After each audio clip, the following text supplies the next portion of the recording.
আজ বিকেলবেলা হঠাৎ করে মেয়ের বায়না যে আম্মু আমি স্যান্ডউইচ খাবো অ্যান্ড বার্গার খাবো। তো চিন্তা করছিলাম যে বাচ্চাকে কিভাবে বুঝ দেওয়া যায়। আমি মূলত মাঝে মাঝে এই ধরনের ফাঁকিবাজি রেসিপি করেই থাকি। আমার মতো মনে হয় যারা যারা ছোটো বাচ্চার আম্মু আছো সবাই কিন্তু বাসায় এরকম দুই একটা ফাঁকিবাজি রেসিপি করেই থাকো। তো যাই হোক, আজকে আমি আমার বেলকনি থেকে লেটুসগুলোকে তুলে নিলাম, এরপর হচ্ছে পাউরুটি দিয়ে মানে স্যান্ডউইচের মতো করে বানিয়ে দিব। সেই সাথে বার্গার একটা ফিল আনার জন্য কিন্তু আমি লেটুসটাও নিয়েছি, আর এদিকে একটা ডিম ভাজি করে নিচ্ছি। তো ডিম ভাজির ভেতরে আমি দিয়েছি বাঁধাকপি কুচি, টমেটো কুচি আর পেঁয়াজ রসুনের কুচি, সামান্য একটু গোলমরিচ ইউজ করেছি ফ্লেভারের জন্য। ডিমটা ভাজা হয়ে গেলে আমি এটাকে পিস পিস করে চুলা থেকে নামিয়ে নিব। এরপর পাউরুটিতে আমার বাসায় রেডি করা হোমমেড মায়োনিজটা দিয়ে দিলাম।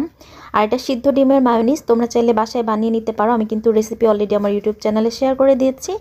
আর এরপর এক একটা করে লেটুস পাতা পাউরুটির উপর দিয়ে তার উপর ভেজে রাখা ডিমটা দিয়ে দিলাম।